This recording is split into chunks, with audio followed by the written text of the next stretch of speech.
Hi everyone, this is Shelly again doing a quick video response to Krazie 316 about his most recent one. First off, before I get started, I'd like to say thank you, Krazie, for pointing out Bibelist.com. This is actually the kind of website I have been looking for. And when you made your video response to me, you showed probably about 8 or 10 videos, or passages, excuse me, in the Bible where it says, lay hold of. Of course, here it says, and seizes. Notice that, and seizes, to lay hold of, to wield. And you say, well, since it says lay hold of, well, here, I'm going to play for you guys just a little clip from Krazie's video to the Atheist Paladin where he talks about lay hold of in context to Taphas. I'll see you when you get back. Verse 28. Again, this shows nowhere in this verse does it say force. Lay hold of. Let's see. The Hebrew word actually for this is Taphas. Hopefully I'm saying that right. And it means to catch or handle or lay hold of or take hold of, seize, wield, lay hold of, seize, arrest, catch, to grasp in order to wield, use skillfully. This one I like a lot. And it goes into context. Actually, not to paint a picture, but to use this as an example. I lay hold of my wife and lie with her too.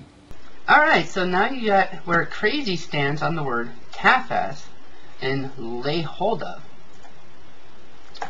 Now, let's look at Deuteronomy 22:25. This is the one where Krazie had talked about it actually says rape or forced sex. See, even it says even here, forced, Deuteronomy 22:25, Hebrew Study Bible.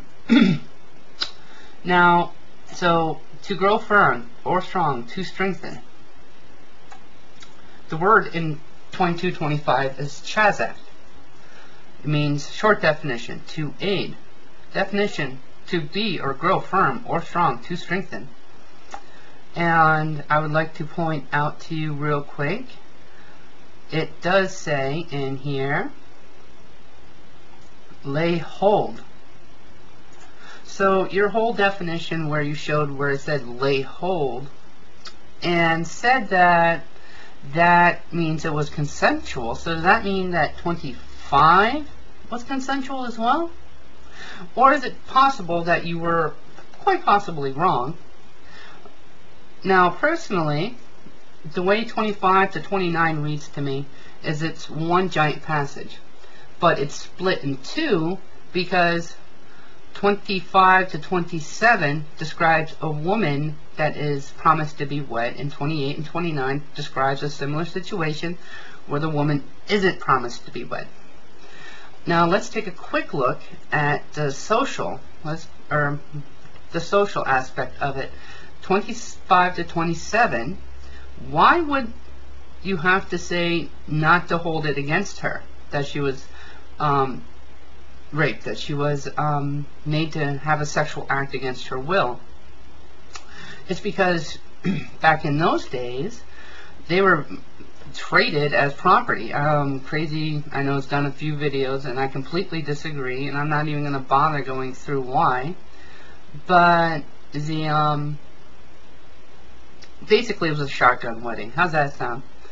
So, since 25 to 27 is a woman that's betrothed, it's said to be not to blame her, so that way there she can still get married.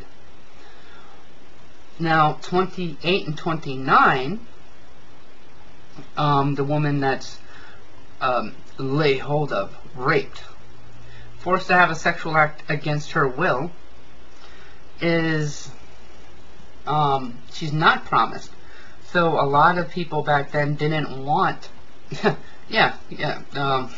arrested, captured, caught, grasped, handled, hold, lay hold of. Yeah, those really describe a consensual act. Jesus Christ. Anywhoozles. So both these words are prime words. And anyways, where was I? Oh yeah.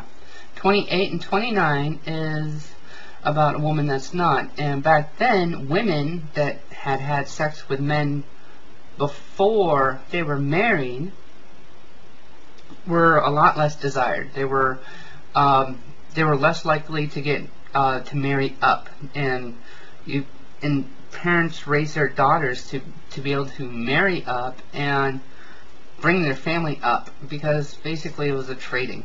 I know you disagree with that with Krazie, and I really don't care, but that is why I think these 25 to 29 is set up the way they are. And the reason that the terms are different isn't so much because of the Taphas and the other word.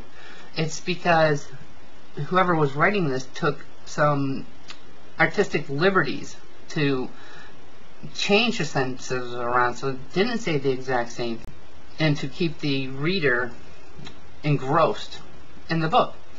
So until next time, true believers, that's my theory, and I'm sticking to it. Later.